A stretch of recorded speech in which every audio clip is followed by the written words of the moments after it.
Many people are surprised to learn that Christians actually do care very much about the environment. That is, there is a Christian environmentalism movement.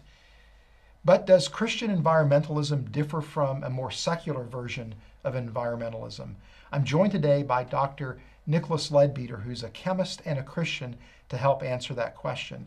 Nicholas, you're an ideal person to address this question because as a Christian, your faith motivates your research efforts, which is in terms of developing green chemistry, green chemical reactions that are not harmful to the environment, but yet at the same time allow us to have certain types of industrial processes that could benefit humanity. The question on the table is this, though: is the type of environmentalism you espouse fundamentally different than a secular environmentalism, and if so, how? I'd say yes, it is. I think the first thing that I would say is that you don't have to be a Christian to care about the environment. A lot of really good work has been done by people who have come to the table from a non-theistic standpoint. But perhaps the driving motivator behind it is what's different.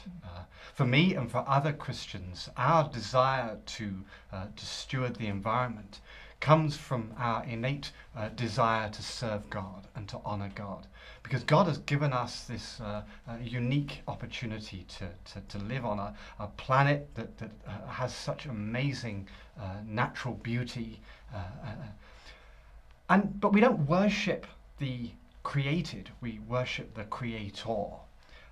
Perhaps for those who come at things from a non-theistic viewpoint, focus more on the created thing, rather than perhaps seeing or having as their motivating driving force honoring or worshipping a Creator that put all this together and gave us this as stewards.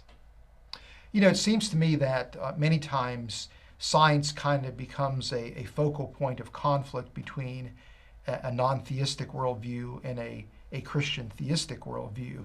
But it looks like when it comes to environmental issues, this actually could be a place for those two worldviews to find some measure of common ground. Do you think that's the case? I do.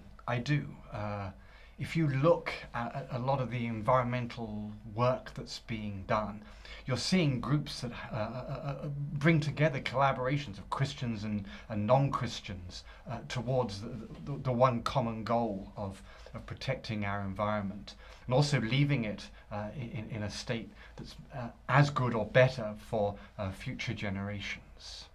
So could environmentalism be a way to engage in evangelism and maybe missional work as a Christian? Absolutely. I certainly, in all of my work, have a shadow mission underneath what we do of sharing the gospel, or whenever I'm asked why or what motivates me to work in the field that I work in. That's a great opportunity, a sort of an entry gate to being able to share some of the gospel truth and the motivating factors that sort of drive me.